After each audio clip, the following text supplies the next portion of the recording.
शिक्षक भरतीची तयारी करत असलेल्या अनेक उमेदवारांसाठी महत्त्वपूर्ण असा शासनानं एक निर्णय घेतलेला आहे. काय हा शासन निर्णय आहे? आपण या व्हिडिओच्या माध्यमातून समजावून घेणार आहोत. दिनांक 2 एप्रिल 2026चा हा एक शासन निर्णय आहे.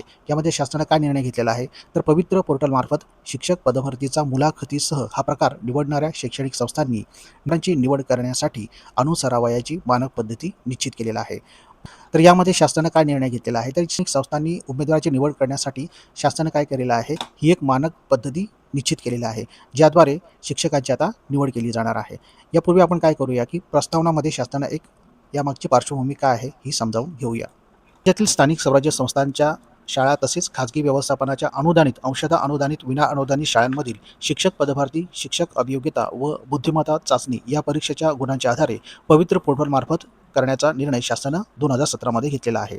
वस्तुतः हा निर्णय जर का बघितला तर उच्च न्यायालयाच्या निर्देशानुसार घेण्यात आलेला आहे. शिक्षण गुणवत्ता आणि विद्यार्थ्यांचे सर्वांगीण हित सुनिश्चित करण्यासाठी उच्च गुणवत्ताधारक उमेदवारांची पारदर्शक पद्धतीने शिक्षक पदावर निवड होणे आवश्यक असल्याचं निरीक्षण माननीय उच्च न्यायालयानं नोंदवले होते. आणि सद्यस्थितीमध्ये जर बघितलं तर खाजगी व्यवस्थापनाच्या अनुदानित, अंशतः अनुदानित, विनाअनुदानित शाळांमधील शिक्षक पदभरतीसाठी संबंधित व्यवस्थापकांना मुलाखतीसह आणि मुलाखतीशिवाय हे 2 विकल्पांपैकी एक विकल्प स्वीकारण्याची मुभा आहे.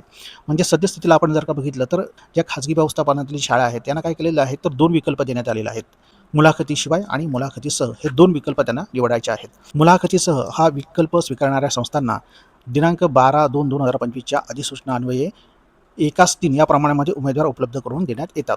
त्यानंतर काय होतं, तर निश्चित करण्यात आलेल्या ज्या मानक पद्धतीनुसार गुणांकन करून उपलब्ध देण्यात आलेल्या उमेदवारांपैकी सुयोग्य उमेदवाराची निवड संस्थामार्फत करणे हे अपेक्षित आहे. म्हणजे त्याद्वारे काय केले जाते, तर संस्था चालक आहे ती त्यांच्यामधील तिघांपैकी एकाची निवड ही करतात. तथापि सर्व उमेदवारांच्या संपादनुकीचे व पात्रतेचे योग्य मूल्यमापन व गुणांकन पद्धतीनुसार होत नसल्याचं निदर्शनास आलेलं आहे. म्हणजे शासनाचं हे निदर्शनास आलेलं आहे, की जी गुणांकन पद्धत आहे किंवा जी पात्रता मूल्यांकन आहे ही योग्य पद्धतीनं होत नाही.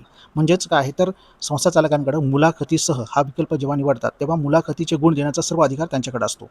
आणि अशा वेळेस काय होतं, की कोणत्याही हस्तक्षेपाशिवाय वस्तुनिष्ठ पद्धतीने मूल्यमापन झाल्यास सर्वाधिक पात्र उमेदवारांची निवड खात्रीशीरपणे होऊ शकते. आणि सबब मुलाखतीसह हा विकल्प स्वीकारणाऱ्या शैक्षणिक संस्थांना शिक्षक पदावरती नियुक्तीसाठी त्यांना उपलब्ध करून देण्यात आलेल्या उमेदवारांपैकी सर्वात योग्य उमेदवारांची निवड करणे शक्य व्हावे, यासाठी गुणदानाची प्रक्रिया निश्चित करणारी सुधारित मानक कार्यपद्धती लागू करण्याबाबतचा प्रस्ताव शासनाच्या विचाराधीन होता. आणि शासनाने काय विचार केला, की ही जी गुणदानाची पद्धत आहे, गुणदानाची जी पद्धत आहे ही काय करायची आहे, ती त्यांना बदलून काढायची होती. आणि त्यासाठी शासनाने काय आहे, हा एक महत्त्वपूर्ण असा निर्णय घेतलेला आहे. काय हा शासन निर्णय आहे, बघूया.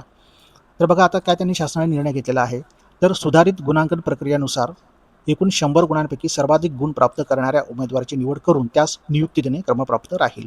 म्हणजेच आता काय आहे, तर नवीन गुणांकनची पद्धत कशा पद्धतीने असणार आहे, तर 100 गुणांची ही गुणांकन पद्धत असणार आहे. म्हणजे 100 पैकी ज्या उमेदवाराला सर्वाधिक गुण मिळणार आहेत त्याची काय आहे, ती निवड तिथे केली जाणार आहे. तर यापुढे त्याने काय म्हटलेलं आहे, तर उमेदवारांना समसमान गुण प्राप्त झाले असतील अशा परिस्थितीत ज्या उमेदवाराचं वय अधिक आहे अशा उमेदवाराची निवड करून त्यास नियुक्ती देणे क्रमपात्र राहील. म्हणजे यामध्ये जर का समान गुण मिळाले, तर जर का उमेदवारास मिळाले अशा परिस्थितीमध्ये काय आहे, तर ज्या उमेदवाराचं वय जास्त आहे अशा उमेदवाराची काय आहे ती निवड केली जाणार आहे. आणि उमेदवाराचे वय जर का समान असल्यास, म्हणजे दोघेही ही उमेदवारांचे वय जर का समान असल्यास काय केले जाणार आहे, तर इयत्ता 12वीचे गुण हे विचारात घेतले जाणार आहेत. म्हणजे इयत्ता 12वीची जी टक्केवारी असेल, सर्वाधिक टक्केवारी असणाऱ्या उमेदवाराची ही निवड केली जाणार आहे. याशिवाय संबंधित शिक्षण अधिकारी, उपसंचालक यांनी संबंधित संस्थेस उपलब्ध करून देण्यात आलेल्या सर्व उमेदवारांचे विविध प्रकारे गुणांकन झाले आहे किंवा कसे याची खात्रीजमा करूनच उमेदवारांच्या निवडीस मान्यता द्यावी. म्हणजे अंतिम शेवटी काय आहे, की अंतिम नियुक्ती कोण देत असतं, तर हे शिक्षण संचालक आहे हे देत असतात. आणि यांच्यावर काय जबाबदारी टाकलेली आहे, तर बघा, जो कोणता उमेदवार निवडला जाणार आहे त्याचं जे गुणांकन झालेलं आहे ते योग्य पद्धतीने झालेलं आहे का, त्याला गुण बरोबर त्या पद्धतीने दिले गेलेले आहेत का, ही सर्व काय आहे खातरजमा कोणी करायची आहे, तर संबंधित जे शिक्षण अधिकारी आहेत किंवा शिक्षण उपसंचालक आहेत यांनीही करायचे आहे. संपूर्ण नियंत्रण कुणाचं असणार आहे, तर संबंधित शिक्षण अधिकारी किंवा शिक्षण उपसंचालक यांचं यावर नियंत्रण असणार आहे. याशिवाय शिक्षण अभियोग्यता व बुद्धिमत्ता चाचणी 2025 या परीक्षेतील व यापुढे होणाऱ्या अशा परीक्षेतील गुणांच्या आधारे शिक्षक पदभरतीसाठी प्रस्तावनाअंतर्गत गुणांकन प्रक्रिया लागू राहील. म्हणजे यानंतर ज्या कोणतीही भरती होणार आहे यामध्ये काय आहे तर ही गुणांकन पद्धती ही निश्चित केली जाणार आहे. म्हणजेच याच पद्धतीने त्यांची निवड ही केली जाणार आहे. आता ही गुणांकन पद्धत कशा पद्धतीनं असणार आहे, म्हणजे जे संबंधित संस्था आहे यांना गुण कशा पद्धतीने द्यायचे आहेत याचं मार्गदर्शक सूचना यामध्ये देण्यात आलेल्या आहेत. आता बघा यामध्ये 100 गुणांची जी विभागणी आहे, गुणांकन पद्धत आहे, ही विभागणी कशा पद्धतीने असणार आहे इथं स्पष्ट केलेलं आहे. तर बघा यामध्ये 75 गुण जे आहेत ते कशासाठी असणार आहे तर शिक्षक अभियोग्यता व बुद्धिमत्ता चाचणीमध्ये प्राप्त गुण, म्हणजे एखाद्या उमेदवारास ज्या उमेदवारामध्ये शिक्षण अभियोग्यता व बुद्धिमत्ता चाचणीमध्ये जे गुण प्राप्त आहेत यामध्ये किती तर 75 गुण हे त्याला दिले जाणार आहेत. म्हणजे कशा पद्धतीनं तर बघा उदाहरणार्थ या शिक्षक अभियोग्यता बुद्धिमत्ता व चाचणी या परीक्षेमध्ये 200 पैकी 140 गुण प्राप्त असल्यास, म्हणजे एखाद्या शिक्षकाला काय आहे ते उमेदवाराला 200 पैकी 140 गुण प्राप्त असल्यास त्याला 75 हे गुण कशा पद्धतीने दिले जाणार आहेत तर बघा 140 गुणिले 75 भागिले 200 म्हणजे किती आलं आहे 52.5. म्हणजे जर का त्याला 200 पैकी 140 असतील तर त्याला गुण हे किती मिळतील बघा इथं 52.5% हे गुण त्याला मिळतील. अशा पद्धतीनं जर का एखाद्याला 160 असेल, 170 असेल, 180 असेल तर या फॉर्म्युल्याने त्याचं काय आहे ते गुण काढले जाणार आहेत. म्हणजेच इथे त्याला किती मिळाले 52.5% हे गुण मिळालेले आहेत. अशा पद्धतीने दिले जाणार आहेत. आणि कमाल किती मर्यादा आहे ही 75 आहे. म्हणजे 100 पैकी 75 गुण हे तुमच्या कशावर असणार आहे तर शिक्षक अभियोग्यता व बुद्धिमत्ता चाचणीमध्ये जे तुम्हाला प्राप्त गुण असणार आहेत यामध्ये हे 75 गुण तुम्हाला दिले जाणार आहेत. आता उरलेले जे 25 गुणांची विभागणी कशा पद्धतीने करण्यात आलेलं आहे बघा. आता व्यावसायिक अर्हता म्हणजे लक्षात घ्या तुम्ही, यामध्ये तुमचं D.Ed आलं, B.Ed आलं, M.Ed आलं, याला व्यावसायिक अर्हता असं म्हणता येईल. आता यामध्ये समजा तुम्ही B.Ed केलं असेल तर तुम्हाला विशेष प्रामाण्य जर का तुम्ही उत्तीर्ण असाल तर तुम्हाला किती 5 गुण हे दिले जाणार आहेत. याशिवाय तुम्ही जर का प्रथम श्रेणीमध्ये उत्तीर्ण असाल, म्हणजेच तुम्ही जर का B.Edला तुम्हाला प्रथम श्रेणी असेल तर तुम्हाला किती 3 गुणही मिळणार आहेत. आणि पास द्वितीय श्रेणीमध्ये असेल तर तुम्हाला 2 गुण मिळणार आहेत. आणि शिफारस केलेल्या पदासाठी आवश्यक असलेल्या व्यावसायिक अर्हतेपेक्षा अधिक अर्हता, म्हणजेच काय आहे तर तुम्ही B.Edच्या ऐवजी तुम्ही M.Ed केलं असेल किंवा कुठला आणखीन एक्स्ट्रा असेल तर तुम्हाला हे 3 गुण मिळणार आहेत. म्हणजेच काय आहे तर हे तुम्हाला कमाल 8 गुण हे तुम्हाला व्यावसायिक अर्हतेसाठी दिले जाणार आहेत. शिफारस केलेल्या पदाची शैक्षणिक अर्हता, आता शिफारस केलेल्या ज्या पदाची शैक्षणिक अर्हता आहे यासाठी किती 7 गुण असणार आहेत. म्हणजेच तुम्हाला काय लक्षात घ्या तुम्ही, व्यावसायिक अर्हतेसाठी 8 गुण आणि शैक्षणिक अर्हता यासाठी 7 गुण. आता शैक्षणिक अर्हता म्हणजेच काय तर तुम्ही BSc आहेत, BCom आहेत किंवा BA आहात, यासाठी काय आहे ती शैक्षणिक अर्हता त्या पदासाठी असणार आहे.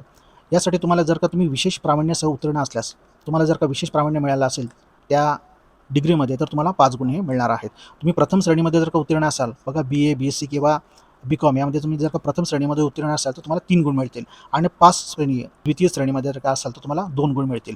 आणि शिफारस केलेल्या पदासाठी आवश्यक असलेल्या शैक्षणिक अर्हतेपेक्षा अधिक अर्हता, म्हणजे तुम्ही काय असेल तर तुम्ही समजा MA असाल, MCom असाल किंवा MSc असाल किंवा MPhil असाल किंवा PhD असाल तर तुम्हाला एक्स्ट्रा हे 2 गुण मिळणार आहेत. म्हणजेच शैक्षणिक अर्हतेसाठी तुम्हाला एकूण 7 गुण मिळणार आहेत. कमाल किती 7 गुण. आणि व्यावसायिक अर्हता यासाठी 8 गुण, म्हणजे हे दोघांचे किती आहेत तर एकूण 15 गुण हे तुम्हाला तुमच्या हातामध्ये आहेत, हे तुम्ही स्वतः मिळू शकणार आहात.